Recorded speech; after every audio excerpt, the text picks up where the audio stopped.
मैं शिवम गुप्ता स्वागत करता हूं आपका अपने परिवार रोजगार वतन पर। उम्मीद करता हूं आप सभी अच्छे होंगे, बेहतरीन होंगे, जिंदाबाद होंगे, एकदम शानदार होंगे। एक बार आप सभी प्यारे साथी बताएंगे आप सभी कैसे हैं। Very very very good morning, Radhe Radhe, जय श्री कृष्णा, जय हिंद, जय मां सरस्वती। सभी दोस्तों को, सभी प्यारे साथी क्लास से जुड़ जाएंगे, बताएंगे आप सभी कैसे हैं और क्या मेरी वॉइस और वीडियो आप सभी तक प्रॉपर तरह से पहुंच पा रही है या नहीं। एक बार सभी दोस्त, सभी प्यारे साथी कंफर्म करेंगे। फिर शुरू करते हैं हम अपनी एक शानदार, एक बेहतरीन, एक लाजवाब क्लास जो कि रहने वाली है हमारे यहाँ पर सीजीएल मींस 2025 के लिए कंप्यूटर में ईमेल वाला चैप्टर। और आप सभी को पता है कि ये ईमेल का जो चैप्टर है ये बहुत इंपॉर्टेंट है, सरल भी बहुत है, क्योंकि डेली लाइफ में आप और हम अपने ईमेल का यूज करते हैं और यहां से क्वेश्चन भी पूछे जाते हैं, क्योंकि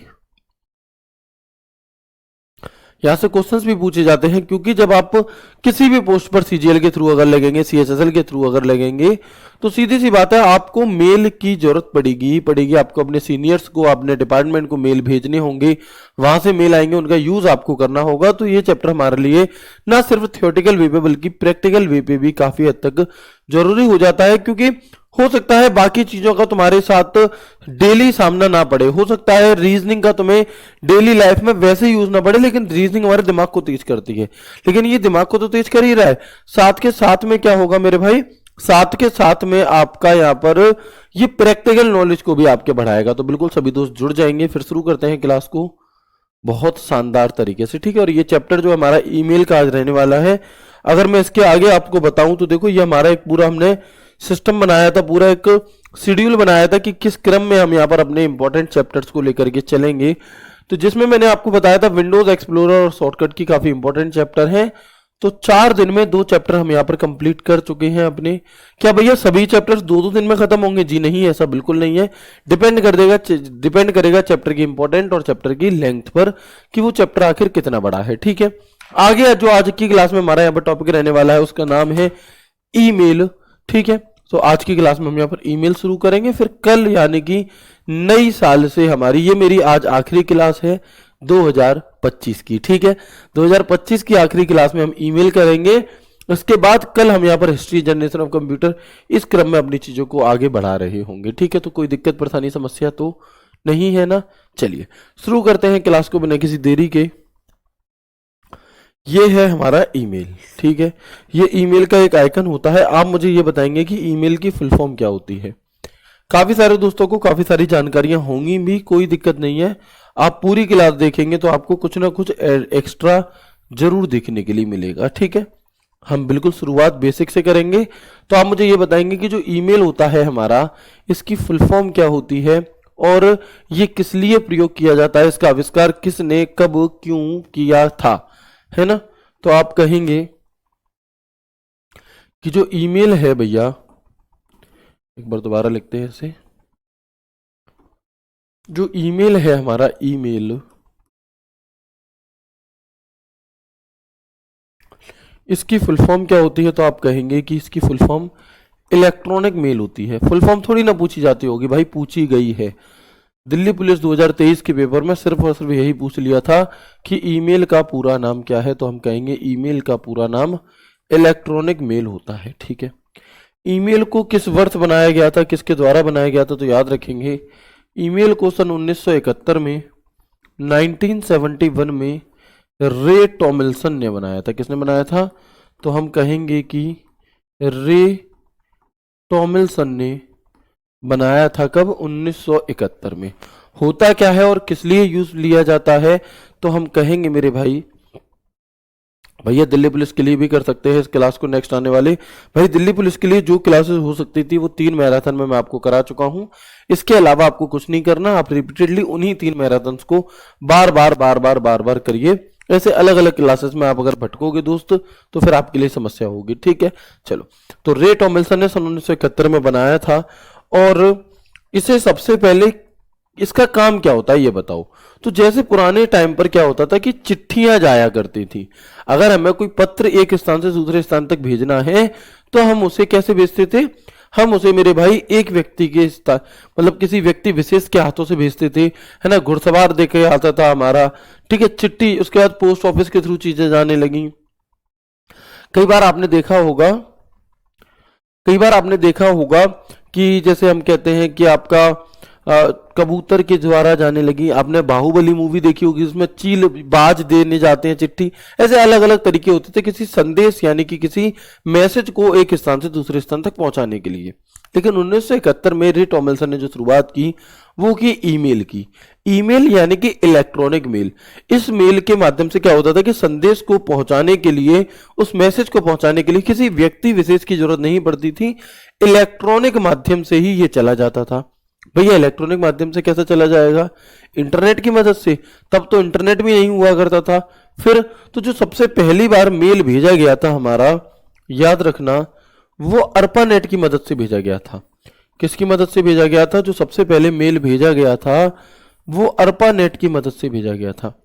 अब ये अर्पानेट क्या है? तो अर्पानेट की शुरुआत 1969 में हुई थी। जब इंटरनेट भी नहीं हुआ करता था तब अर्पानेट था। ठीक है, 1969 में हुई थी।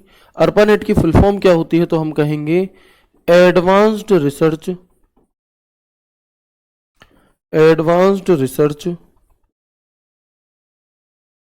Project agency network. Project agency network, ये क्या होती है हमारी? ये हमारी यहां पर अर्पानेट की फुल फॉर्म होती है। ठीक है दोस्त, तो इस अर्पानेट की मदद से सबसे पहले एक मेल इन्होंने भेजा था। और उस मेल में इन्होंने क्या लिख करके भेजा था? तो उस मेल में इन्होंने सबसे पहले जब ट्राई किया था तो उस टाइम पर इन्होंने मेरे भाई, जैसे पहली बार क्या भेजें भाई, है ना, तो कुछ समझ में नहीं आ रहा था इन्हें क्या किया जाए। जैसे तुम देखोगे कि जब तुम्हारा सीजीएल में सिलेक्शन हो जाएगा या किसी भी अन्य पोस्ट पर जब तुम्हारा सिलेक्शन हो जाएगा और फिर जब तुम्हारे घर वाले भैया तुम्हारे लिए लड़का या लड़की देखेंगे और जब तुम पहली बार तुम्हारी मुलाकात होगी तो तुम्हें समझ में ही नहीं आएगा कि तुम क्या बात करो आपस में, है ना, तुम क्या बात करो आपस में। तो कोई कुछ कहेगा कि तुम्हें क्या पसंद है, भाई कुछ किसी के मन में कुछ भी आ सकता है क्योंकि पता ही नहीं है उस टाइम पे क्या कहना है। ठीक है, तो ऐसे ही इन्हें कुछ समझ में ही नहीं आया कि मैं मेल पहला भेजूं क्या। तो इन्होंने क्या कर दिया, इन्होंने जो कीबोर्ड में आप और हमारा जो कीबोर्ड जिससे आप अभी कमेंट टाइप कर रहे हैं या नॉर्मली आप और हम जो रोज टाइपिंग करते हैं, उस कीबोर्ड में एक सबसे ऊपर की जो 3 लाइनें होती हैं, एक बीच में होती है ASDFG SLQLMLKGH, एक उसके भी ऊपर लाइन होती है हमारी QWERT POIUY। तो ये जो क्वेटी वाली लाइन थी हमारी, वो पहली ही लाइन इन्होंने लिख करके भेज करके देखी। ठीक है, तो अगर आपसे पूछा जाए कि रे टॉमलिंसन ने सबसे पहले मेल में क्या लिख करके भेजा था, तो जो QWERT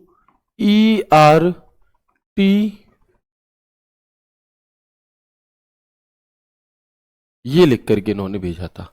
ठीक है, सबसे ऊपर वाली लाइन ही इन्होंने लिख करके भेज दी थी। ठीक है जी, तो देखो पहले के टाइम पे क्या होता था कि सिर्फ और सिर्फ तुम संदेश भेज सकते थे, लिखित हाथों से लिखी हुई चिट्ठियां भेज सकते थे। लेकिन इस ईमेल के आने से क्या फायदा हुआ मेरे भाई? इस ईमेल के आने से यह फायदा हुआ कि अब आप कोई वीडियो भी भेज सकते हो, कोई ऑडियो भी भेज सकते हो, कोई डॉक फाइल, कोई एक्सेल की फाइल, कोई PDF, कोई डॉक्यूमेंट, सब कुछ भेज सकते हो। ना सिर्फ टेक्स्ट बल्कि audio file, video file, image, कुछ भी आप भेज सकते हैं। अर्पानेट है क्या? अर्पानेट जैसे इंटरनेट है ना आज के टाइम पे, बिल्कुल इसी का एक पहले वर्जन हुआ करता था। जब इंटरनेट भी नहीं था तब अर्पानेट हुआ करता था, advance research project agency network. इसी के माध्यम से 4 कंप्यूटर को आपस में जोड़ करके पहली बार एक ईमेल भेजने का प्रयास किया गया था, ट्राई किया गया था। ठीक है, चलो, तो मैं उम्मीद करता हूं यहां तक की सारी बातें तुम्हें क्लियर हो गई होंगी। अब जो बातें मैंने तुम्हें फुटकर में बताई हैं, धीरे धीरे बताई हैं, वही बातें आगे रिटर्न में हैं, उन्हें थोड़ा डिटेल में जान लेंगे। क्या है जी? देखो, तो हम कहेंगे ईमेल का पूरा नाम इलेक्ट्रॉनिक मेल है। A means of sending digital message from one person to another via the internet. It is a fast, simple and convenient method use for personal and business communication. Digital संदेशों को एक ही व्यक्ति से दूसरे व्यक्ति तक internet के माध्यम से भेजने का एक साधन है। ये एक तेज, सरल और सुविधाजनक तरीका है जिसका प्रयोग व्यक्तिगत और व्यावसायिक संचार के लिए किया जाता है। सबसे पहला ईमेल 1971 में रे टॉमलिंसन ने अर्पानेट के माध्यम से भेजा था। The very first email was send in 1971 by Ray Tomlinson via ARPANET. ठीक है, इसके बाद हम देखेंगे ईमेल। तो ईमेल द्वारा audio, video, picture, image, zipped file, document files ये सभी भेज सकते हैं। ईमेल के द्वारा आप और हम audio, video, picture, image, document सब तरीके की फाइलें भेज सकते हैं। ईमेल का जो फॉर्मेट है वो सबसे पहले 1970 में तैयार हुआ था। Email format was prepared in 1970 but उसे प्रॉपर तरह से लॉन्च 1971 में किया गया। All can be send by audio, video, picture, image, zipped file, document files, इसके द्वारा सब कुछ भेजा जा सकता है। ईमेल का जो आधुनिक स्वरूप है, जिस फॉर्मेट पर आज आप और हम काम करते हैं, उस फॉर्मेट को किसने बनाया था? तो उस फॉर्मेट को भारतीय मूल के शिवा अय्यादुरई जी ने बनाया था। तो कई बार आपने ऐसा भी सुना होगा कि क्या आपको पता है ईमेल का आविष्कार किसी विदेशी ने नहीं बल्कि भारत के व्यक्ति ने किया था। ये बात कुछ हद तक सही है, कुछ हद तक गलत है। क्यों? पहले रे टॉमिल्सन इस पर काम कर रहे थे, लेकिन इसका जो अपडेटेड वर्जन है जिस पर आज और हम काम कर रहे हैं, इसे शिवा अय्यादुरई के द्वारा बनाया गया था। The modern form of email was provided by an Indian, Shiva Ayyadurai. आप देख सकते हैं। तो अगर आपसे पूछा जाए, सिंपली पूछा जाए, फादर ऑफ ईमेल किसे कहा जाएगा, तो वो रे टॉमिल्सन को ही कहा जाएगा। ठीक है, वो रे टॉमिल्सन को ही कहा जाएगा।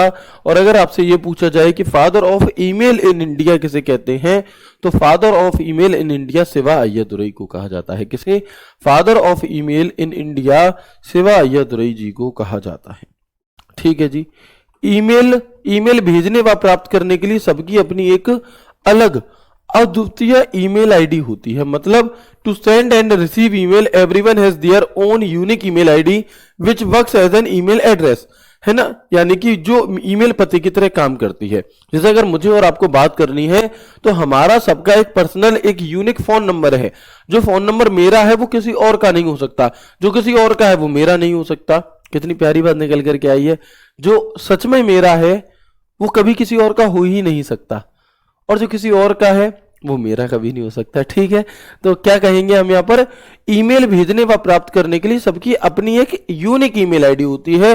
तो ये एक लाइन यहां से एक वन लाइनर निकल करके आता है कि एवरी ईमेल आईडी, हर ईमेल आईडी अपने आप में क्या होती है? यूनिक होती है ना। उसकी जैसी कोई दूसरी ईमेल आईडी हो ही नहीं सकती। ठीक है। अच्छा, किसी भी ईमेल आईडी, इसी को हम ईमेल एड्रेस कहते हैं, इसी को हम पता कहते हैं। ठीक है जी। अब अगर हम बात करते हैं कि किसी भी ईमेल के दो भाग होते हैं, कितने भाग होते हैं? तो हम बात करेंगे कि किसी भी ईमेल के दो पार्ट होते हैं। Any email has two parts, any email has two parts. किसी भी ईमेल को हम यहां पर दो भागों में बांटते हैं। कौन कौन से? एक होता है हमारा पहला यूजर नेम, और दूसरा होता है हमारा डोमेन नेम। कौन सा? एक होता है मेरे भाई हमारा यूजर नेम, और दूसरा होता है हमारा डोमेन नेम। जैसे ये एक ईमेल आईडी आपको यहां पर दिखाई दे रही होगी, ठीक है, कि शिवम गुप्ता rw@gmail.com। वास्तविकता में ऐसी कोई भी ईमेल आईडी नहीं है। आप भेजोगे तो ईमेल पहुंचेगा नहीं, इसलिए भेजकर परेशान मत होना। ये जस्ट एक एग्जांपल के तौर पर मैंने आप सभी के लिए लिखी है। ठीक है, तो आप देखेंगे कि अब जैसे ईमेल आईडी है तो इसमें कौन सा यूजर नेम है, कौन सा डोमेन नेम है, कैसे पता चलेगा? तो एक सिंबल होता है इसमें @ का। इस @ सिंबल के लेफ्ट साइड में तो हमें यूजर नेम देखने के लिए मिलता है, और इस @ के राइट साइड में हमें डोमेन नेम देखने के लिए मिलता है। कौन सा? इस @ के लेफ्ट साइड में हमें यूजर नेम देखने के लिए मिलता है, व इसी @ के राइट साइड में हमें डोमेन नेम देखने के लिए मिलता है। तो @ चिन्ह का क्या काम होता है? @ चिन्ह यूजर नेम को डोमेन नेम से जोड़ने या अलग करने का काम करता है। @ Symbol connects, separates the user name from the domain name. ठीक है, अगर आपको यह सवाल दे दिया जाए कि बताओ @ काम क्या करता है, जोड़ने का, अलग करने का, तो तुम अलग करने को प्राथमिकता दोगे। अलग करने को आप फर्स्ट प्रेफरेंस यहां पर दे रहे होंगे कि एक @ जो सिंबल है वो यूजर नेम और डोमेन नेम के बीच में बैठा होता है। @ के लेफ्ट साइड में हमें यूजर नेम देखने के लिए मिलता है, और @ के राइट साइड में हमें आपका डोमेन नेम देखने के लिए मिलता है। यूजर @gmail.com, यानी कि लेफ्ट वाला। अगर आपसे एक मेल आईडी दे दी गई, ऐसे भी पूछता है कि दी गई मेल आईडी में यूजर नेम कौन सा है, दी गई मेल आईडी में डोमेन नेम कौन सा है, तो यूजर आपका क्या है?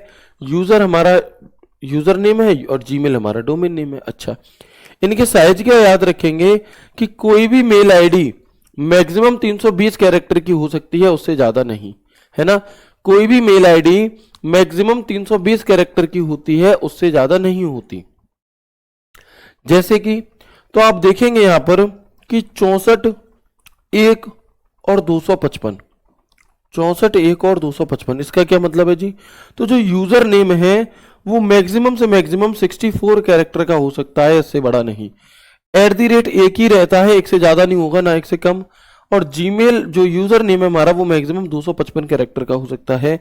यानी कि अगर मैं ओवरऑल बात करता हूं आपसे, अगर मैं ओवरऑल बात करता हूं आपसे, तो आप कहेंगे कि user@gmail.com जो है हमारा, ये टोटल हमारे 320 कैरेक्टर का होता है। मैक्सिमम किसी भी ईमेल आईडी में कुल कितने कैरेक्टर यूज हो सकते हैं? तो आपको ये बात याद रखनी होगी कि 320, है ना, 320 कैरेक्टर आपके यूज हो रहे होते हैं। ठीक है भाई, सब चीज क्लियर, कोई दिक्कत नहीं है? ओके। अच्छा, किसी ईमेल आईडी में कौन कौन से अक्षर अलाउड होते हैं, क्या क्या चीजें अलाउड नहीं होती?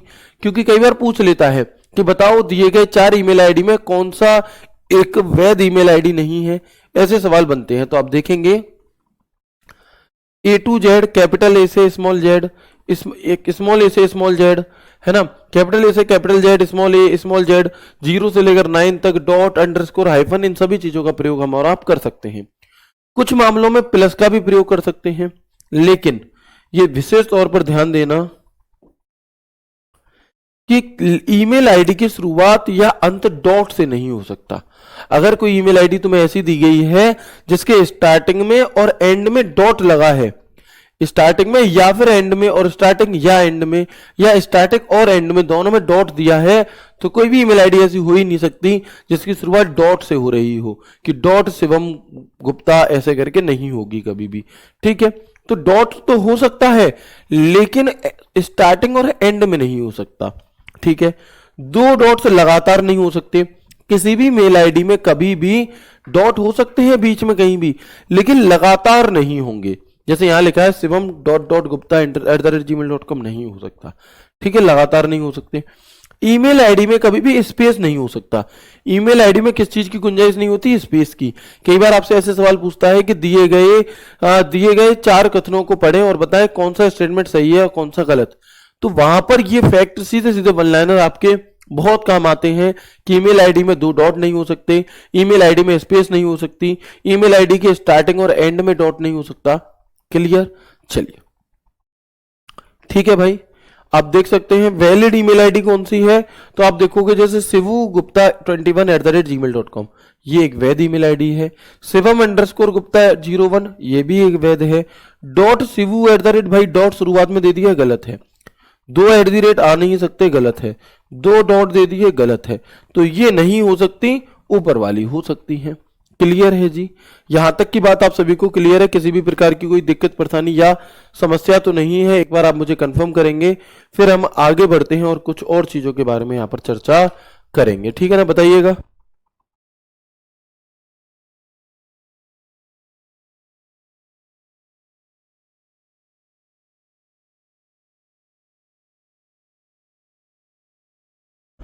ठीक है,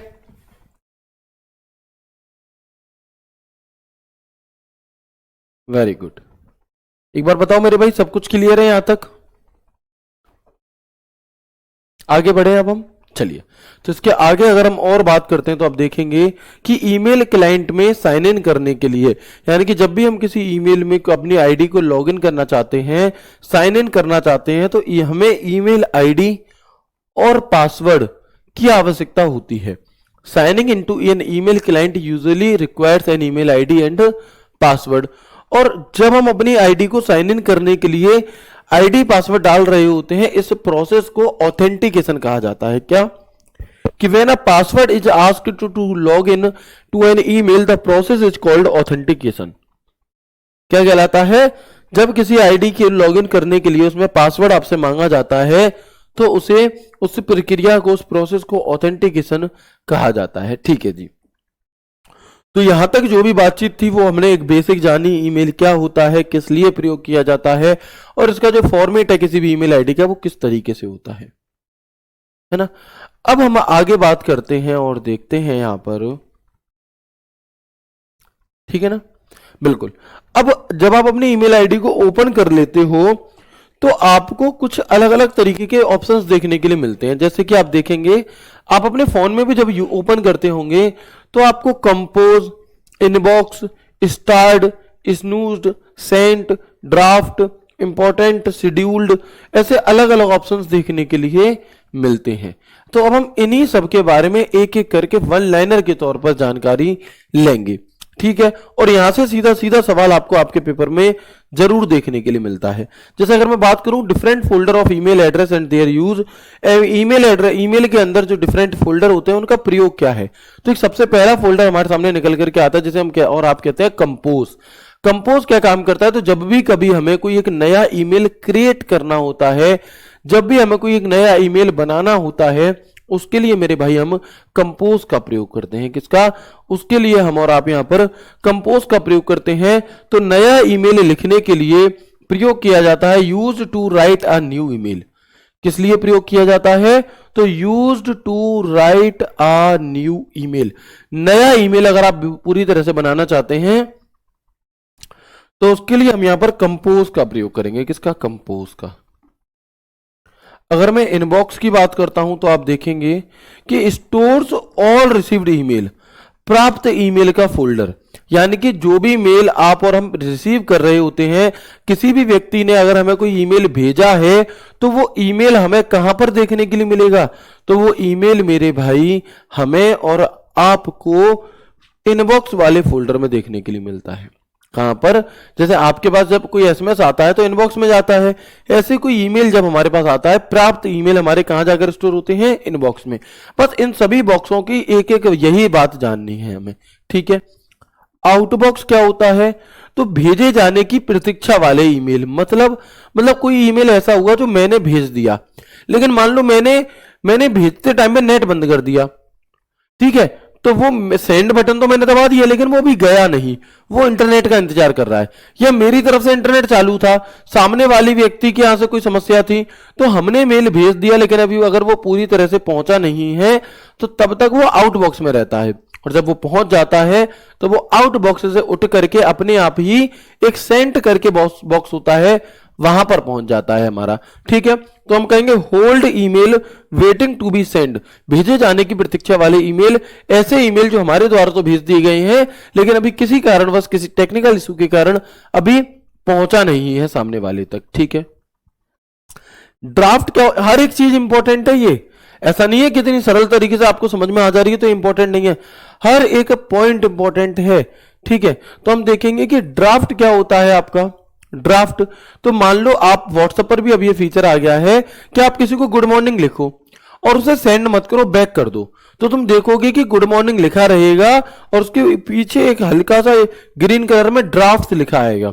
मतलब ये एक ऐसा मैसेज, एक ऐसा मेल है जैसे तुमने लिख तो लिया है लेकिन अभी भेजा नहीं है।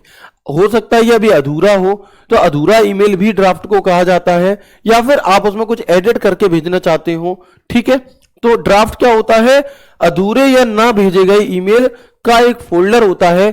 ऐसा हर मेल जो आपने लिख लिया था लेकिन भेजा नहीं है वो आपको ड्राफ्ट वाली लिस्ट में देखने के लिए मिल जाएगा।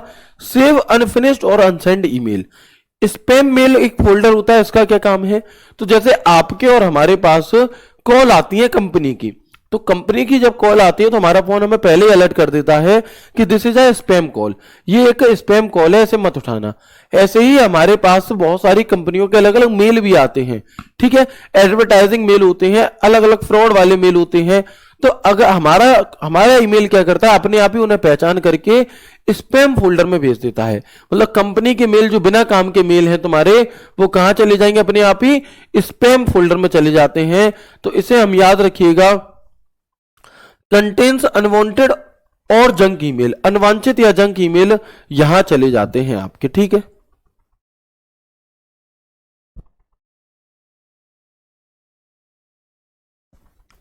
ठीक है मेरे भाई, आगे बढ़ते हैं और देखेंगे अब हम यहां पर सेंड आइटम क्या चीज है। तो जो ईमेल हमने भेजा और वो सक्सेसफुली सेंड हो गया, सामने वाले तक पहुंच भी गया, वो क्या है, वो हमारा सेंड ईमेल होता है कि stores all successfully send email. जो सक्सेसफुली हमने भेजे थे और पहुंच चुके हैं वो सारे हमें हमारी हिस्ट्री के तौर पर, आखिर मैंने कौन कौन से मेल भेजे हैं मुझे भी तो पता हो, तो हमें सेंड वाली लिस्ट में देखने के लिए मिल जाते हैं। अगर मैं स्टार्ड की बात करता हूं, स्टार्ड की, तो स्टार्ड का क्या काम है? स्टार्ड मेल, यह भी हाल ही में दिल्ली पुलिस के पेपर में पूछा गया है ये सवाल। कैसे सर, इतनी आप उससे कैसे कह रहे हो भाई? ऐसे तो मुझे नहीं पता, लेकिन हाँ बच्चों ने बताया कि सर ये वाला सवाल पूछा गया था। तो ये स्टार्ट मेल होता क्या, समझो। जैसे आप देखोगे आपके व्हाट्सएप पे एक फीचर होता है स्टार्ट मैसेज। आपका क्या हुआ कि कोई आप किसी ग्रुप से जुड़े हुए हो मान लो, ठीक है, या फिर आपके पास रोज हजारों मेल आते हैं, कोई एक मेल तुम्हें ऐसा लगा जो इंपॉर्टेंट है, ठीक है, तो आप क्या करोगे, उस मेल को सिलेक्ट करके स्टार्ट मेल कर दोगे। ऐसे ही आप अपने व्हाट्सएप पे उस मैसेज को सिलेक्ट करके स्टार्ट मैसेज कर दोगे उसे। तो इससे क्या होगा कि जिन जिन मैसेज, जिन जिन मेलों को तुमने स्टार्ट किया था, एक वहां पे कर दिया, एक कभी 6 महीने बाद कर दिया, एक कोई 2 महीने बाद कर दिया, तो एक स्टार्ट करके एक अलग से फोल्डर होता है और उसमें हमें सिर्फ और सिर्फ वही मैसेजेस दिखाई देते हैं जिन्हें हमने स्टार कर रखा है ना, जिन्हें हमने क्या कर रखा है मेरे भाई, जिन्हें हमने स्टार कर रखा है। ओके, ठीक है भैया। अगर हम बात करते हैं स्नूज्ड की, किसकी? यदि हम बात करते हैं स्नूज्ड मेल की, स्नूज्ड मेल क्या चीज होती है? तो जैसे आप देखते होंगे कि रोज सुबह एक अलार्म बजता है हमारे फोन में, जिसमें हमारे पास 2 ऑप्शन होते हैं, स्टॉप स्नूज्ड, स्टॉप स्नूज्ड, ठीक है। तो ये जो स्टॉप और स्नूज्ड वाला है, स्टॉप का मतलब होता है वो मेल वहीं की वहीं रुक जाएगा, और स्नूज्ड का मतलब होता है कि वो आपका कुछ समय के लिए आगे के लिए टल जाएगा। तो अगर आप चाहते हो कोई मेल आपके पास अभी आया है, आप उसे अभी नहीं पढ़ना चाहते, आप उसे कुछ समय बाद के लिए, किसी विशेष तारीख, किसी स्पेसिफिक डेट एंड टाइम पर आप यदि उसे देखना चाहते हैं, तो उसके लिए आप उसे स्नूज कर देंगे उस डेट एंड टाइम के लिए, तो फिर वो मेल उसी समय पर तुम्हें दोबारा आ जाएगा, जैसे दोबारा अलार्म बज जाता है बिल्कुल वैसे ही। तो स्नूज क्या होता है? Email hidden temporarily to check later, उस ईमेल को कुछ समय के लिए टाल दिया जाता है बाद में देखने के लिए, ठीक है। एक ऑप्शन होता है हमारा ट्रेस फोल्डर। ये सारे इंपॉर्टेंट है, इसलिए मैं इन पर किसी पे भी इंपॉर्टेंट टिक नहीं कर रहा, क्योंकि ये सारे ही इंपॉर्टेंट हैं। ट्रेस फोल्डर क्या होता है? तो जैसे आपके और हमारे फोन में भी ट्रेस फोल्डर होता है। अगर आप अपनी फाइल मैनेजर में से कोई फाइल डिलीट करोगे तो ट्रेस फोल्डर में जाती है, ठीक है। या जब आप जैसे फोन में हमारे रिसेंटली डिलीट होता है या रिसाइकल बिन होता है, बिल्कुल वैसे ही ईमेल के अंदर एक ट्रेस फोल्डर होता है। इस ट्रेस फोल्डर में क्या आएगा भैया? तो इस ट्रेस फोल्डर के अंदर वे मेल आते हैं जो आपने डिलीट करे हैं, यानी कि आपके द्वारा डिलीट किया गया मेल कहां पहुंच जाता है? ट्रेस फोल्डर में पहुंच जाता है आपका, ठीक है। ये यहां पर कब तक रहेगा? तो हम कहेंगे कि बिल्कुल ये क्लास केवीएस के लिए बहुत बेनिफिशियल रहेगी। तो ये ऑप्शन आपका वहां पर कब तक रहता है हमारा ट्रेस फोल्डर में? तो हम याद रखेंगे कि जो भी मेल हम डिलीट करते हैं वो ट्रेस फोल्डर में रहता है आपका कब तक? 30 दिन तक।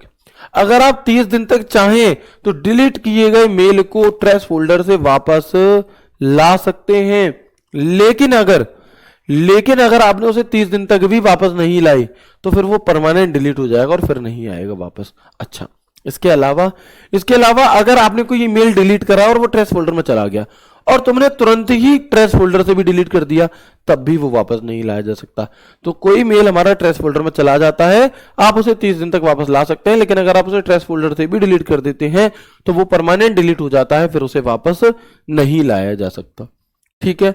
अच्छा, एक ऑप्शन होता है हमारा आर्चीव्ड मेल या फिर आर्चीव्ड चैट। क्या होता है जी ये? तो अगर हम अपनी नॉर्मल जो चैट होती है वहां से उस मैसेज को मतलब एक उसे चैट को उठाकर आर्चीव्ड भी कहते हैं, आर्काइव्ड भी कहते हैं, अलग अलग इसके प्रोनाउंसिएशन हो सकते हैं, देख लेंगे अपने अकॉर्डिंग। तो उस लिस्ट में नॉर्मल जो लिस्ट होती है उससे हटाकर दूसरे में आर्काइव चैट में डालने के लिए हम इसका प्रयोग यहां पर करते हैं। Save email chats without deleting them, email या चैट को बिना डिलीट करे एक अलग लिस्ट में पहुंचाना, हाइड करना भी कह सकते हैं, हम इसका प्रयोग करते हैं यहां पर आर्चिव चैट का प्रयोग करते हैं। शेड्यूल्ड मेल क्या चीज है भैया? शेड्यूल्ड मेल, तो शेड्यूल्ड मेल होता है मेरे भाई कि ईमेल को बाद में ऑटोमेटिक भेजने के लिए, जैसे मान लो आज मुझे पता है कि मुझे 31 दिसंबर 2025 को जैसे ही 2026 लगेगी, मुझे 5 अलग अलग लोगों को हैप्पी न्यू ईयर भेजना है। अब मैं करेक्ट टाइम पर नहीं भेज पाऊंगा, एक एक मिनट आगे पीछे हो जाएगा कहीं ना कहीं, ठीक है। तो मैं क्या करूंगा, 5 मेलों को मैं शेड्यूल कर दूंगा 12 बजे के लिए। 12 बजते ही वो अपने आप शेड्यूल, अपने आप पोस्ट हो जाएंगे, हमें कुछ भी करने की जरूरत नहीं है। एक सवाल एक बच्चे ने बहुत अच्छा पूछा था एक बार, क्या शेड्यूल मेल करने के बाद भी हमारे कंप्यूटर, हमारे फोन को इंटरनेट की जरूरत पड़ेगी? तो जी नहीं, वो हमारा जो ईमेल सर्वर होता है उसे अपने पास सेव कर लेता है और अपने आप ही भेज देता है। तो email set to be send automatically later, बाद में इसे ऑटोमेटिक भेजने के लिए इसका प्रयोग किया जाता है। अगर हम रिप्लाई की बात करते हैं तो केवल भेजने वाले जो जवाब होते हैं, मतलब रिप्लाई क्या होता है, अब तो मैं ये भी बताना पड़ेगा भाई। जो भी बात आपने लिखी है या कोई व्यक्ति ने कोई मैसेज भेजा, जब आप उसी व्यक्ति को अगर जवाब दे रहे हैं तो उसे रिप्लाई करना कहते हैं, है ना। तो केवल भेजने वाले व्यक्ति को जवाब देना रिप्लाई है। फॉरवर्ड क्या होता है, आपको कोई मेल मिला, आपको कोई मैसेज मिला, आपने वो मैसेज उस व्यक्ति की बजाय किसी और व्यक्ति को भेज दिया, वो क्या हो जाएगा हमारा, तो उसे मेरे भाई हम और आप send receive email to another person, उसे हम फॉरवर्ड करते हैं। और रिप्लाई ऑल क्या होता है, तो जैसे हमारे मेल में क्या होता है कि हम सीसी या बीसीसी के थ्रू अपने ईमेल को, एक मेल को और भी कई सारे लोगों को भेज सकते हैं। तो अगर हमारे पास कोई ऐसा मेल आया है तो रिप्लाई ऑल कब, अगर हम रिप्लाई ऑल करेंगे तो मेरा मेल मेरे साथ साथ और जितने भी लोगों को भेजा गया होगा उन सबके पास वो रिप्लाई जाएगा। और अगर मैं रिप्लाई करूंगा तो सिर्फ उस व्यक्ति के पास जाएगा जिस व्यक्ति ने ये मेल भेजा था, ठीक है। अभी आपको दोबारा बताऊंगा एक बार, तो ये चीज और अच्छे से क्लियर होगी। तो एक बार मुझे बताएंगे क्या यहां तक जो इधर वाले हमारे ऑप्शंस होते हैं, क्या ये सभी आपको क्लियर हो गए? यस और नो करके बताएं, है ना। एक बार प्लीज आप लोग मुझे यस और नो करके बताइएगा कि क्या इधर वाली सब बात आपको क्लियर हो गई।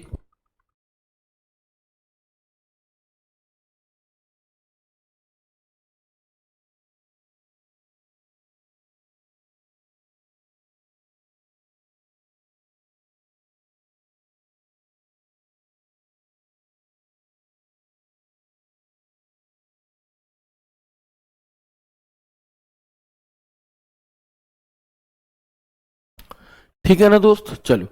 अब इसके बाद होता क्या है कि जब आप कंपोज पर क्लिक करते हैं, किस पर, जब आप यहां पर जो आपको एक कंपोज का ऑप्शन दिया होता है इस पर क्लिक करते हैं तो कुछ इस प्रकार का एक इंटरफेस हमारे सामने खुल करके आ जाता है, ठीक है ना। इस प्रकार का एक इंटरफेस खुल करके आ जाता है जिसमें ऊपर लिखा होता है टू सीसी बीसीसी और सब्जेक्ट। अब ये क्या चीजें हैं जी, इनकी चारों के बारे में जानेंगे। फिर इधर नीचे की तरफ हमें कुछ ऑप्शंस दिए रहते हैं, इनके बारे में हमें जानना है, ठीक है। चलो तो आगे बढ़ेंगे और देखेंगे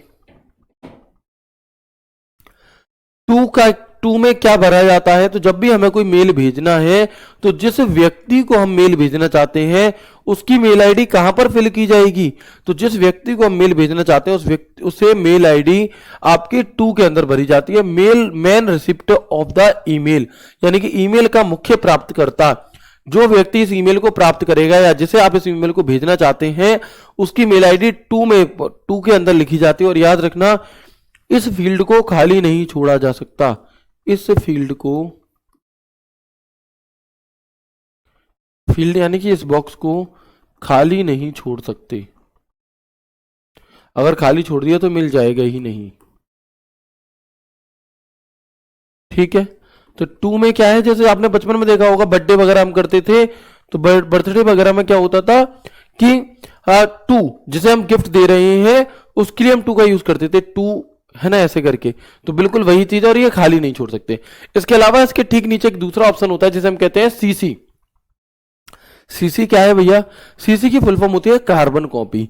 मैं चाहता हूं कि जैसे जैसे आप लोग देखेंगे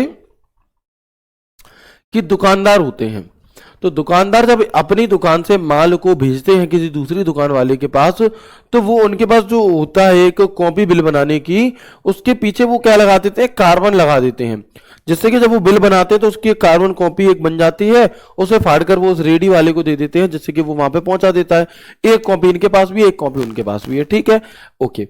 ऐसे ही हमारे मेल में भी कार्बन कॉपी होती है कि अगर मैं एक मेल किसी एक व्यक्ति विशेष को भेज रहा हूं, मैं चाहता हूं कि ये मेल इसके साथ साथ और इन 10 लोगों को भी चला जाए, लेकिन इन 10 को ये पता चले कि ये मेल मेनली इन्हें भेजा गया था और कार्बन कॉपी हमको भेज दी है, तो इसे तो कहा जाता है सीसी। ठीक है, कि अतिरिक्त लोगों को कॉपी भेजने के लिए send a copy of a mail to another या फिर एडिशनल रेसिपिएंट्स, अलग अलग लोगों को भेजने के लिए। लेकिन सीसी के थ्रू अगर आप भेजोगे तो ये होगा कि उन सबको ये पता चल जाएगा कि ये मेल मेरे साथ साथ और इन लोगों को भी भेजा गया था। लेकिन जब हम बात करते हैं बीसीसी की, इनकी फुल फॉर्म पूछ ली जाती है सीधी सीधी, और तो सब छोड़ो। अगर हम बात करते हैं बीसीसी की, तो बीसीसी की फुल फॉर्म क्या है? बीसीसी की फुल फॉर्म होती है ब्लाइंड कार्बन कॉपी, है ना। बीसीसी की फुल फॉर्म होती है हमारी ब्लाइंड कार्बन कॉपी। तो इसका भी यूज कहीं ना कहीं वही है, कार्बन कॉपी भेजने का और लोगों को मेल भेजने का। लेकिन अगर आप ब्लाइंड कार्बन कॉपी के थ्रू भेजोगे तो इसमें अंतर सिर्फ इतना आएगा, अंतर इतना आता है, अगर आप कार्बन कॉपी के ब्लाइंड कार्बन कॉपी के थ्रू भेजेंगे तो पहुंचेगा तो मेल सबके पास, लेकिन उन एक दूसरे को यह नहीं पता चलेगा कि ये मेल मेरे साथ साथ और किस किस को भेजा गया है, वो ये नहीं पता चलेगा। ठीक है, इसके अलावा एक अगला ऑप्शन है हमारा सब्जेक्ट का। एक अगला विकल्प हमारा होता है सब्जेक्ट का। सब्जेक्ट क्या चीज है?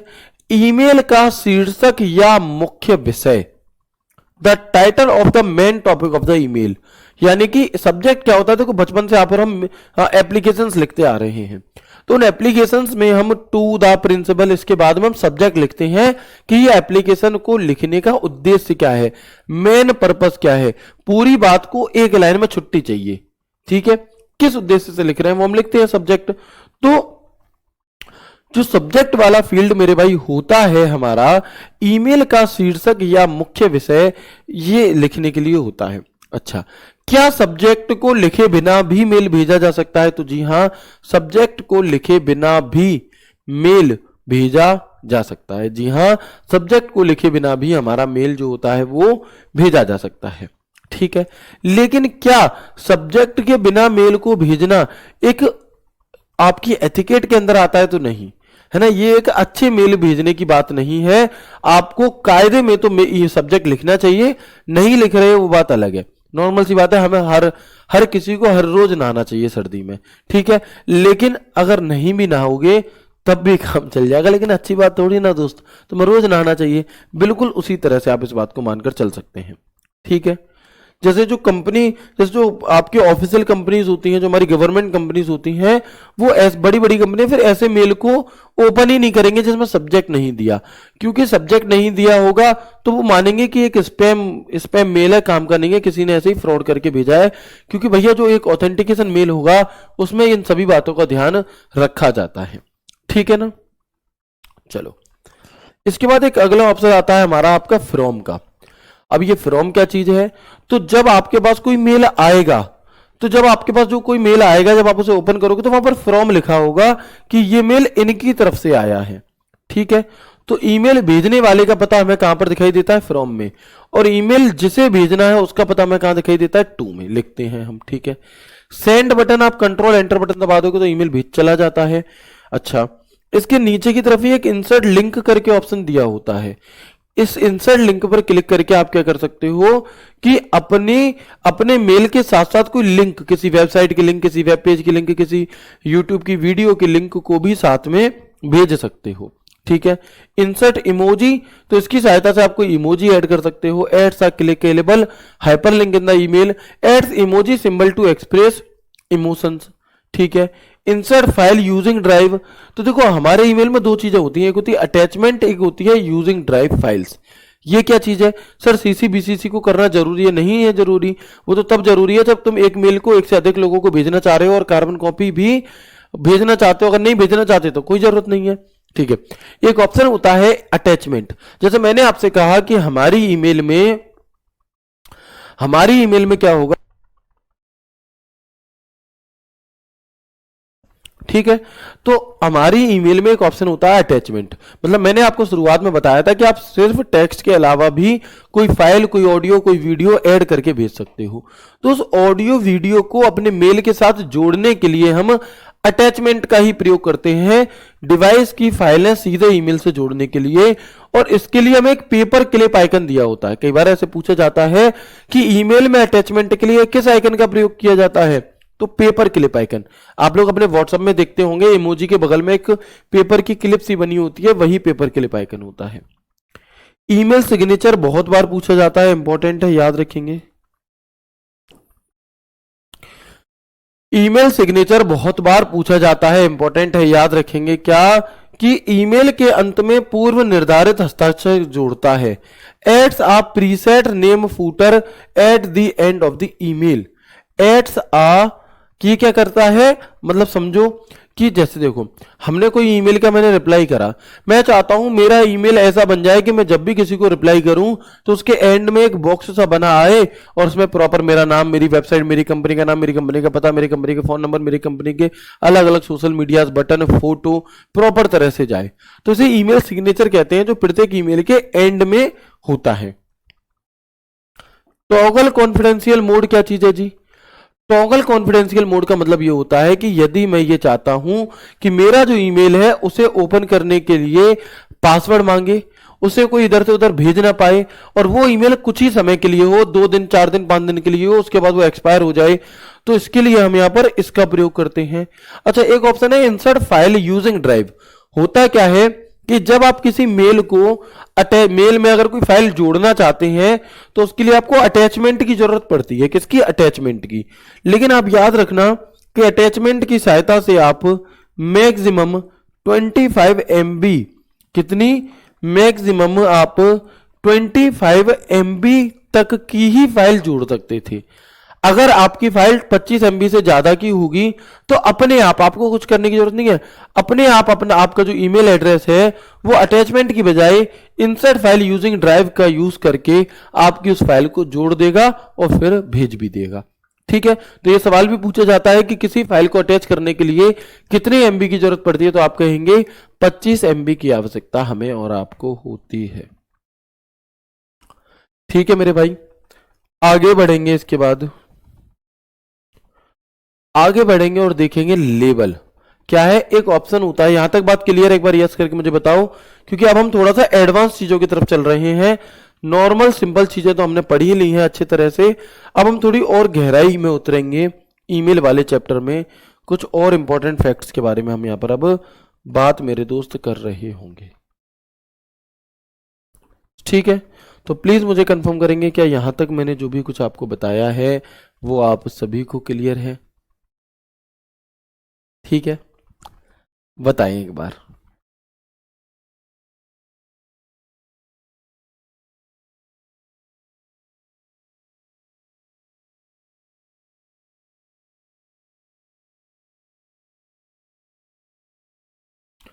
ठीक है, वेरी गुड। आगे बढ़ते हैं और देखते हैं अब हम यहां पर लेबल क्या चीज होती है। तो आप लोग देखते होंगे, जैसे मान लो आपने अपनी किचन में, बहुत लोग क्या करते थे, जैसे किचन में क्या होता है कि जैसे बहनें बहुत अच्छे से इस बात से रिलेट करेंगी कि किचन में जैसे सामान आया, ठीक है, तो कई सारी दालें ऐसी होती हैं जो एक जैसी दिखती हैं, है ना। जैसे हमेशा उनमें कंफ्यूजन रहता है कि हरी उड़द की कौन सी है और हरी मूंग की कौन सी है, शायद इनमें कंफ्यूजन रहता है। मैं बता जरूर रहा हूं तुम्हें, लेकिन मुझे भी कंफ्यूजन रहता ही है, पता ही नहीं कौन सी दाल होती है। तो हम उसे अलग से पहचानने के लिए उसके ऊपर एक चिट लगा देते हैं, एक लेबल लगा देते हैं। ठीक है, ऐसे ही भैया जब जब तुम्हारी नौकरी लग जाएगी, तुम बहुत बढ़िया सा मकान बनाओगे, स्पेशल फर्नीचर बनवाओगे, तो तुम उसमें अलग अलग सेगमेंट बांट दोगे। ऐसा फर्नीचर बना होगा तुम्हारा कि एक में तो सिर्फ दाल ही दाल रखी जाएंगी, उस पर लिखा भी होगा दालें, इसमें शुगर, इसमें ये, इसमें फलाना, इसमें ढिमका, ऐसे अलग अलग चीजें तुम्हारी रखी जाएंगी। ठीक है ना।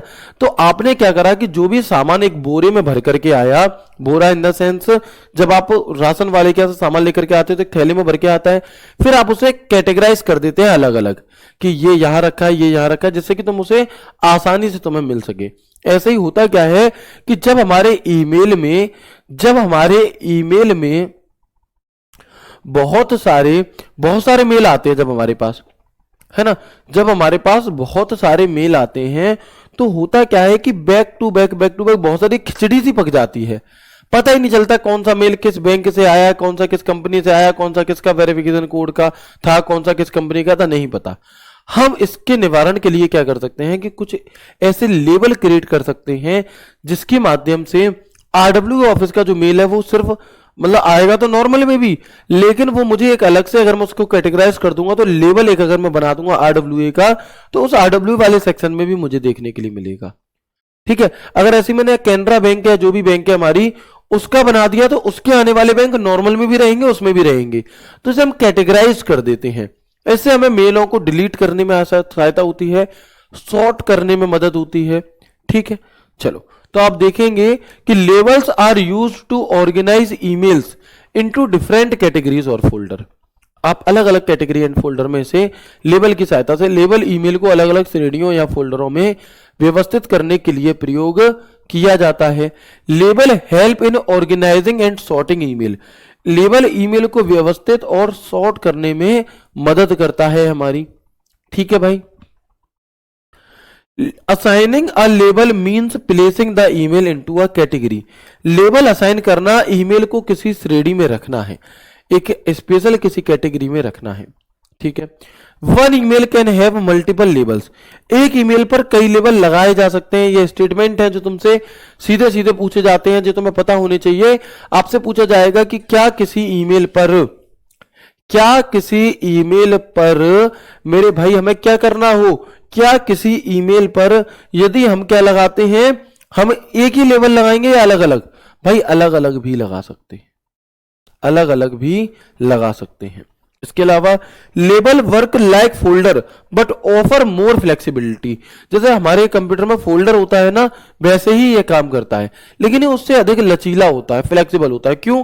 क्योंकि एक मेल पर हम एक से ज्यादा लेबल लगा सकते हैं। इस फोल्डर में भी उसमें भी है, और नए आएंगे तो दोनों में आएंगे। इस तरह से हम यहाँ पर चीजों को और आसानी से बना सकते हैं। इंसर्ट और अटैचमेंट की डेफिनेशन में क्या डिफरेंस है? इसमें डिफरेंस ये है, अटैचमेंट 25 MB से छोटी फाइलों के लिए होता है, 25 MB तक की फाइलों के लिए होता है, जबकि इंसर्ट में आप गूगल ड्राइव के थ्रू चीजों को भेजते हो। मतलब फिर अगर कोई व्यक्ति डाउनलोड करेगा तो वो अपने प्रॉपर गूगल ड्राइव के थ्रू उस चीज को डाउनलोड कर रहा होता है। ठीक है। यदि गलत ईमेल सेंड हो गया हो, आपके पास लिमिट होती है, आप 5 सेकंड तक उसे अंडू कर सकते हैं, या फिर आप उस लिमिट को बढ़ा भी सकते हैं। थोड़ा पेशेंस रखो, ये सारी बातें आगे क्लियर करूंगा। और इंसर्ट और अटैचमेंट वाला तो अभी अभी क्लियर किया था।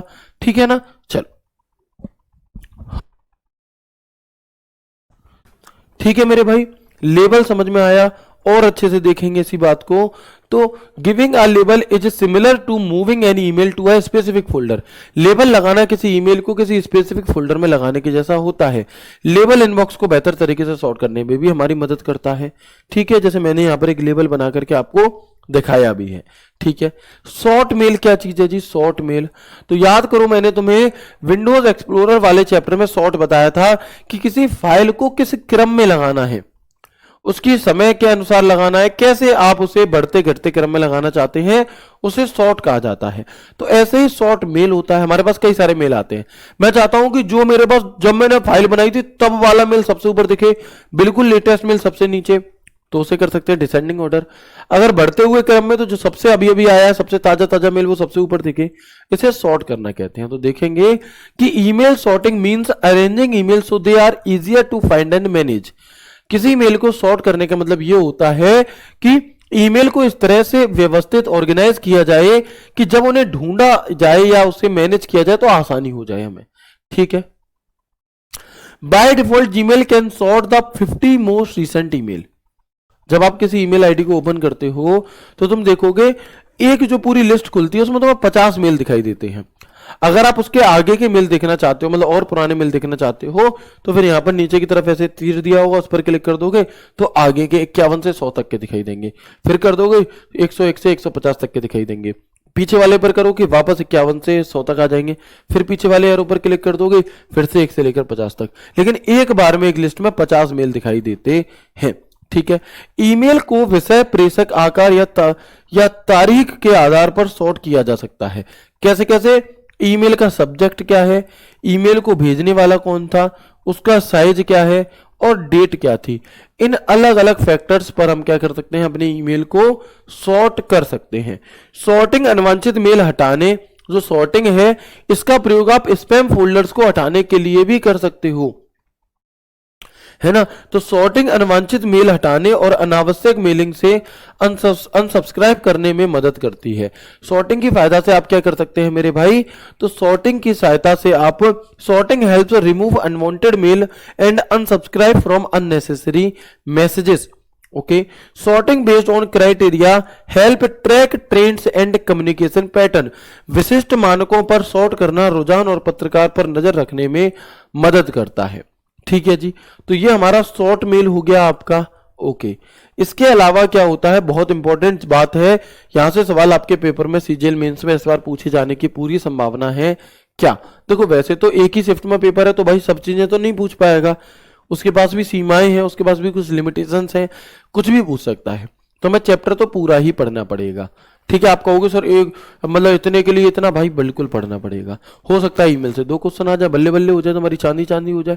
ठीक है, तो आप समझेंगे कि ईमेल से संबंधित कुछ प्रोटोकॉल्स होती हैं, ईमेल से संबंधित कुछ प्रोटोकॉल्स होती हैं, जिनमें मेनली जो प्रोटोकॉल होंगे वो 3 होती हैं, एक एसएमटीपी, पीओपी, आईएमईपी। ध्यान से देखेंगे, जो एसएमटीपी प्रोटोकॉल होती है आपकी हमारी, इसकी फुल फॉर्म होती है simple mail transfer protocol. POP 3 की फुल फॉर्म होती है हमारी पोस्ट ऑफिस प्रोटोकॉल। कौन सी होती है मेरे भाई, तो पीओपी 3 की हमारी फुल फॉर्म होती है पोस्ट ऑफिस प्रोटोकॉल। और एक तीसरी फुल फॉर्म होती है जिसे हम कहते हैं आईएमईपी, यानी कि इंटरनेट मैसेज एक्सेस प्रोटोकॉल, यानी कि इंटरनेट मैसेज एक्सेस प्रोटोकॉल। तो अगर आपसे पूछा जाए कि ईमेल से संबंधित कौन सी प्रोटोकॉल है, दिए गए 4 विकल्पों में से कौन सी प्रोटोकॉल ईमेल से संबंधित है, तो आप कहेंगे एसएमटीपी, पीओपी, आईएमईपी, ये तीनों ही ईमेल से संबंधित है। कौन सी नहीं है, इनके अलावा आपको एफटीपी, एचटीटीपी जो भी दे देगा वो इनसे संबंधित नहीं है। लेकिन इनका काम क्या होता है ये भी पूछा जाता है। तो जो एसएमटीपी प्रोटोकॉल है इसका प्रयोग किसी मेल को भेजने के लिए, ट्रांसफर करने के लिए किया जाता है। तो हम कहेंगे कि used to send email from client to server और सर्वर टू सर्वर, यानी कि ईमेल भेजने के लिए प्रयोग होने वाला प्रोटोकॉल कौन सा है, ये एकमात्र प्रोटोकॉल ऐसा है जो मेल को भेजने के लिए होता है। फिर 2 और आते हैं, एक होता है पीओपी 3, एक होता है आईएमईपी। अगर मैं सरल भाषा में कहूं तो इन दोनों ही प्रोटोकॉल का प्रयोग मेल को रिसीव करने के लिए होता है। लेकिन जब दोनों ही रिसीव कर रहे हैं तो इनमें डिफरेंस तो होगा कुछ। अगर दोनों ही क्या कर रहे हैं मेरे भाई, दोनों ही मेल को रिसीव कर रहे हैं, तो इनमें डिफरेंस क्या है फिर आखिर। ठीक है, तो हम यहां पर देखेंगे मेरे भाई, हम यहां पर देखेंगे,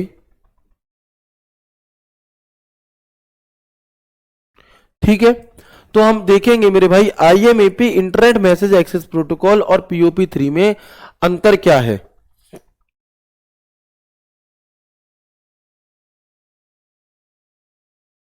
ठीक है ना, तो हम देखेंगे मेरे दोस्त पीओपी 3 और आईएमईपी में डिफरेंस क्या है। तो पीओपी 3 होता है सर्वर से ईमेल डिवाइस पर डाउनलोड करना, यानी कि जब पीओपी 3 प्रोटोकॉल के थ्रू मेल आता है, पुराने टाइम पर जब इसका यूज होता था तो ये डाउनलोड हो जाता था, download email from server to device and remove them from server, server से हट जाता था और इसे आप बिना इंटरनेट के भी एक्सेस कर सकते थे। लेकिन आईएमईपी इंटरनेट मैसेज एक्सेस प्रोटोकॉल ये क्या है, तो ईमेल को सर्वर पर ही पढ़ने और मैनेज करने की सुविधा देता है। Reads and manage email directly on the server without deleting. तो जब डाउनलोड से संबंधित कोई बात आएगी, ईमेल रिसीव करने में डाउनलोडिंग से संबंधित, वो पीओपी 3 होगा, और जब सर्वर की बात आएगी तो वो हमारा आईएमईपी होगा। कौन सा होगा, वो हमारा मेरे भाई आईएमईपी होगा। इसके अलावा भी कुछ प्रोटोकॉल होती है, इनर प्रोटोकॉल है ना, हिडन प्रोटोकॉल जो बैक में काम करती हैं। एक प्रोटोकॉल होती है एमआईएमई प्रोटोकॉल। इस एमआईएमई प्रोटोकॉल का काम क्या है आपका, इस एमआईएमई प्रोटोकॉल का काम क्या है आपका, तो हम कहेंगे multipurpose internet mail extension. MIME protocol की फुल फॉर्म होती है multipurpose internet mail extension. Important है, और आप इसे ऐसे ले सकते हैं कि आप अगर अपनी ईमेल के साथ किसी अटैचमेंट को जब जोड़ते हैं ना, तो वो अटैचमेंट इसी की वजह से जुड़ पाती है, इसी प्रोटोकॉल की मदद से वो अटैचमेंट हमारी जुड़ पाती है। तो allows sending multimedia email, images, audio, video, multimedia email भेजने में सक्षम बनाता है। इसके अलावा एसएसएल और टीएलएस, एसएसएल की फुल फॉर्म है सिक्योर सॉकेट लेयर, टीएलएस की फुल फॉर्म है ट्रांसपोर्ट लेयर सिक्योरिटी। ईमेल की सुरक्षा के लिए इन दो का प्रयोग किया जाता है, एसएसएल और टीएलएस का। ठीक है, तो provides encryption for secure email transmission, email transfer को सुरक्षित तरह से भेजने के लिए इनक्रिप्शन प्रदान करता है कौन? ये दोनों। कई बार ये सवाल भी आपसे पूछा जाता है कि ईमेल से संबंधित पोर्ट नंबर कौन कौन से हैं, तो याद रखना एसएमटीपी का पोर्ट नंबर होता है 25, पीओपी3 का पोर्ट नंबर होता है 110 और आईएमएपी का पोर्ट नंबर होता है 143। लेकिन जो एमआईएमई है इसका कोई भी पोर्ट नंबर नहीं होता, नो पोर्ट नंबर। ठीक है दोस्त, किसी भी प्रकार का इसका पोर्ट नंबर हमारा नहीं होता। अगर मैं और डिटेल में बहुत गहराई में तुमसे बात करूं तो आप देखोगे कि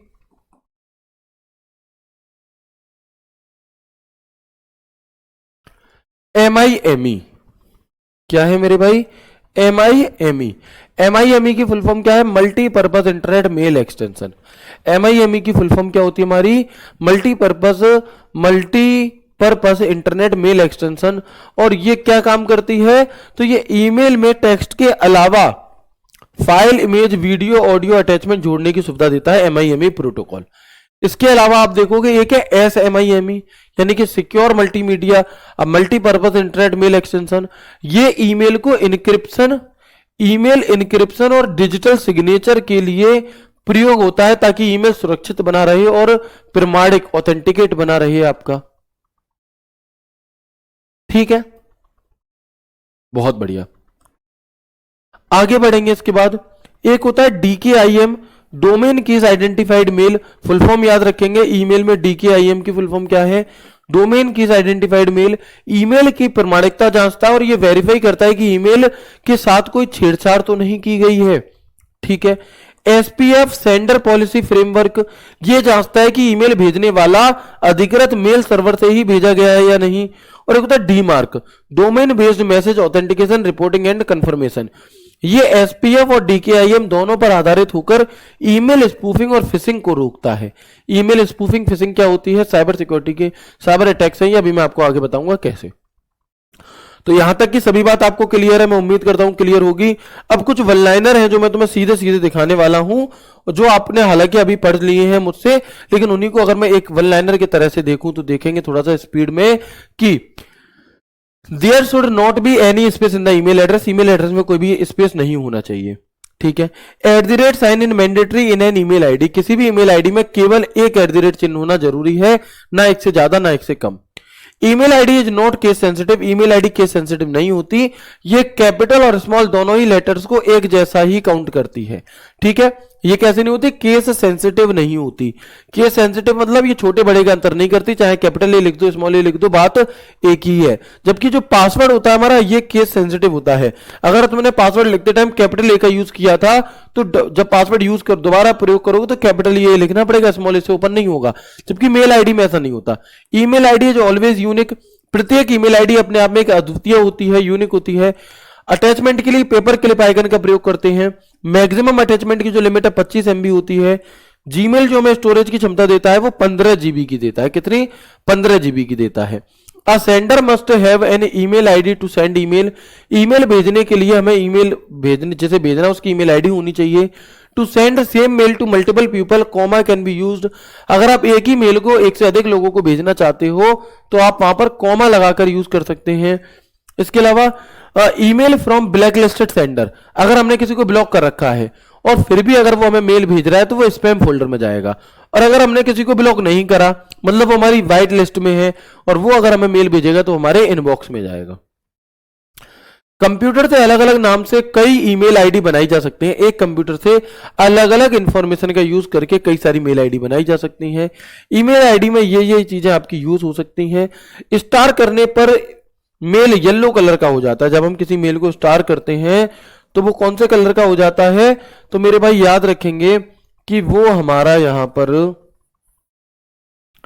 जब हम स्टार करते हैं किसी चीज को तो वो हमारा कैसा हो जाता है मेरे भाई, हम याद रखेंगे येलो हो जाता है। एक साथ कई लोगों को ईमेल भेजना बल्क मेल कहा जाता है। जब आप एक मेल को कई लोगों को एक साथ भेजते हो तो उसे बल्क मेल कहा जाता है, ठीक है। इसके अलावा अभी एक सवाल पूछा था एक भाई ने कि भैया ये बताओ, है ना, आप सर ईमेल आईडी की आवश्यकता क्यों पड़ती है? भाई मुझे ये बताओ आपको एड्रेस की जरूरत क्यों पड़ती है? एड्रेस क्या है? हमारा पता है भाई, बिना पते के तुम एक स्थान से दूसरी जगह पर जा ही नहीं सकते, ऐसी ईमेल आईडी है, ठीक है। आगे देखेंगे। एक भाई ने पूछा हम कितने मेल भेज सकते हैं? कितने मेल नहीं होता, कितने लोगों को मेल होता है। आप एक दिन में नॉर्मली 500 लोगों को मेल भेज सकते हो। अब चाहे आप एक ही मेल में सीसी और बीसीसी का प्रयोग करके या सीसी का प्रयोग करके या टू के बाद कॉमा लगा लगाकर 500 अगर आपने आईडी जोड़ दी तो एक ही मेल भेजेगा एक दिन में, लेकिन वो 500 लोगों तक चला जाएगा। तो बात ये नहीं होती कि कितने मेल जाएंगे, आप एक मेल में 10 लोगों को भेज रहे हो तो फिर बचे हुए 490 को जाएंगे, भले ही वो एक ईमेल क्यों नहीं था, समझ रहे हो। चलो, और लेकिन जब आप जीमेल की एक paid service Google work space का यूज करते हैं तब आप एक दिन में 2000 मेल तक, 2000 प्राप्तकर्ताओं को भी मेल भेज सकते हैं। आउटलुक में यह सीमा वैसे 300 होती है और जब आप पेड सर्विस ले लेते हो तो 10,000 हो जाती है। ईमेल भेजते समय छोटे छोटे पैकेट्स में टूट जाता है और आज का email system store and forward model पर काम करता है। मेल सर्वर वेब मेल से कनेक्ट होने के बाद कहीं भी मेल प्राप्त कर सकते हैं। After connecting to a mail server और web mail can be send received from anywhere. All emails are coded in ASCII for security. ASCII की फुल फॉर्म आपसे कई बार पूछी जाती है, याद रखना क्या होगी, तो हम कहेंगे American standard code for information interchange. American standard code for information interchange. Code for information interchange, ये हमारी यहां पर इसकी फुल फॉर्म हो जाती है। असफल या ना पहुंचने वाले मेल को क्या कहा जाता है? जो मेल हमने भेजा लेकिन वो पहुंच नहीं पाया, फेल्ड और अनडिलीवर्ड ईमेल को बाउंस मेल कहा जाता है, ठीक है। इसके अलावा आप देखेंगे कि जीमेल के माध्यम से आप गूगल मीट कर सकते हैं, लेकिन इसकी जो फ्री लिमिट है वो 100 लोगों तक और 60 मिनट तक ही कर पाओगे। अंडू मेल, तो अगर आपसे कोई मेल धोखे से सेंड हो गया और आप उसे भेजना नहीं चाहते थे तो आपके पास तुरंत ही यहां पर इधर लेफ्ट साइड में अंडू मेल लिखा आता है और 5 सेकंड का टाइमर चलता है। अगर आपने उसे 5 सेकंड के अंदर वापस ले आए तो बच जाएगा, नहीं तो वो चला जाएगा आपका। क्या हम इस सेकंड की समय सीमा को बढ़ा सकते हैं? जी हाँ, आप अपने ईमेल की सेटिंग में जाकर 10, 20, 30 सेकंड तक भी इसे कर सकते हैं। Undo mail default time 5 second can be change to 10, 20 and 30 second, ठीक है। अगर हम ईमेल आईडी को बनाने की बात करें तो आप देखेंगे कि ईमेल आईडी जब हम बनाते हैं तो हमारे पास 3 ऑप्शंस आते हैं कि while creating an email ID options are. क्या आप इसे पर्सनल यूज के लिए बना रहे हैं, क्या आप इसे अपने चाइल्ड के लिए बना रहे हैं, या आप इसे अपने बिजनेस के लिए बना रहे हैं। तो अगर आपसे पूछे जब हम ईमेल आईडी बनाते हैं तो हमें कौन सा विकल्प देखने के लिए नहीं मिलता, तो ये 3 विकल्प हमें देखने के लिए वहां पर मिलते हैं। ईमेल आईडी बनाते समय 3 विकल्प मिलते हैं, व्यक्तिगत उपयोग, बच्चे के लिए या फिर बिजनेस पर्पज से। फर्स्ट नेम रिक्वायरमेंट, जब भी हम कोई ईमेल आईडी बनाते हैं तो पहला नाम भरना बहुत जरूरी है, लास्ट नाम ना भी भरो वो ऑप्शनल है। डेट ऑफ बर्थ का फॉर्मेट क्या होता है? पहले मंथ फिर डे फिर ईयर लिखी जाती है क्योंकि अमेरिका के हिसाब चलता है। पासवर्ड की लेंथ कम से कम 8 कैरेक्टर की होनी चाहिए ईमेल बनाते समय। Email password must be at least 8 character long. Forgot password, अगर आप अपना पासवर्ड भूल जाते हैं तो उसके लिए आप यहां पर किसका प्रयोग करेंगे? फॉरगॉट पासवर्ड का। और एक स्ट्रॉन्ग पासवर्ड किसे माना जाता है? जिसमें कैपिटल लेटर भी हो, स्मॉल लेटर भी हो, नंबरिंग भी हो और कुछ सिंबल भी दिए हो, इसे हम एक स्ट्रॉन्ग पासवर्ड मानते हैं, ठीक है। इसके अलावा आप यहां पर देखेंगे कि ईमेल सर्विस प्रोवाइडर, यानी कि वे कौन कौन सी आपकी कंपनियां हैं जो ईमेल की सर्विस देती हैं, यानी कि ईमेल की सुविधा हमें प्रोवाइड कराती हैं। तो जीमेल सबसे ज्यादा लोकप्रिय एक ईमेल सर्विस प्रोवाइडर है, गूगल कंपनी के द्वारा 1 अप्रैल 2004। हॉटमेल, इसे 1996 में आपका भारतीय मूल के सबीर भाटिया ने बनाया था, लेकिन फिर इनसे 1997 में ही माइक्रोसॉफ्ट कंपनी ने खरीद लिया था और इसे नाम दे दिया था Outlook. Proton mail May 2014 Yahoo mail, India Time, Rediff mail, AOL mail, Zoho mail, iCloud mail, Yandex mail, Titan mail, GMX mail, HubSpot mail, Tutanota mail, Thunderbird mail, Apple mail, Zoho mail, Yandex mail, ये सभी के सभी हमारे किससे संबंधित होते हैं? ये सभी के सभी हमारे ईमेल सर्विस प्रोवाइडर हैं। कई बार ऐसे भी पूछ लिया जाता है कि बताओ दिए गए चार विकल्पों में से कौन सा एक हमारा ईमेल सर्विस प्रोवाइडर है या कौन सा हमारा एक ईमेल सर्विस प्रोवाइडर नहीं है। और अगर हम बात करते हैं आपसे साइबर सिक्योरिटी की कि ईमेल साइबर सिक्योरिटी, तो यहां पर तीन शब्द यूज होते हैं, एक ईमेल बॉम्बिंग, एक ईमेल स्पूफिंग, एक ईमेल फिशिंग।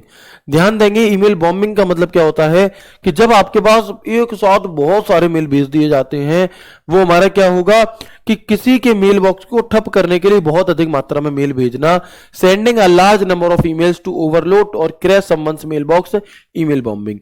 ईमेल स्पूफिंग क्या होता है? तो प्रेषक पते से ईमेल भेजकर उपयोगकर्ता को भ्रमित करना, नकली ईमेल भेजना, यह हमारा ईमेल स्पूफिंग होता है। और ईमेल फिशिंग तो फ्रॉड ईमेल, एक ऐसा ईमेल भेजना जो देखने में असली लगेगा लेकिन वास्तविकता में वो रियल नहीं होता, ठीक है। और उस मेल को भेजने के लिए आप किसका प्रयोग, उस मेल को भेज के आप उसकी पर्सनल जानकारी लेना चाहते हैं, इसे ईमेल फिशिंग कहा जाता है, ठीक है मेरे भाई। तो ये तो था हमारा ईमेल वाला चैप्टर। कौन सा? ईमेल वाला चैप्टर। अब कुछ क्वेश्चंस मैं आपको यहां पर आने वाले 5 मिनट में बहुत स्पीड में करा देता हूं, जैसे कि तुम्हें ये कॉन्फिडेंस आ सके कि हाँ जो थ्योरी आपने पढ़ी है ईमेल चैप्टर की ये बिल्कुल सही, बिल्कुल सटीक है और हम इसके थ्रू आगे की चीजों को कर सकते हैं। तो देखेंगे पहला सवाल आपसे क्या कह रहा है, निम्नलिखित में से कौन सा विकल्प इलेक्ट्रॉनिक मेल का सर्वोत्तम वर्णन करता है? A method of sending message electronically over a computer network, a system for storing के लिए नहीं होता, a service use to make phone call नहीं, a type of secure online transaction नहीं। ऑप्शन ए इस सवाल का आंसर होगा। Which of the following is the correct structure of an email address? इनमें से कौन सा एक ईमेल एड्रेस का एकदम सही तरीका है? तो हम क्या कहेंगे, पहचानो इनमें से कौन सा एकदम सही तरीका है, तो आप कहोगे बी जो है ये इसका एकदम सही तरीका है। अगला सवाल देखेंगे, question number 3, a half completed email may be reserved for later editing and transmission to the receiver in blank folder. आधे पूर्ण मेल को बाद में एडिट करके भेजने के लिए हम किसका प्रयोग करते हैं, वो किस फोल्डर में जाता है हमारा, बता दो एक बार जल्दी से बताइएगा।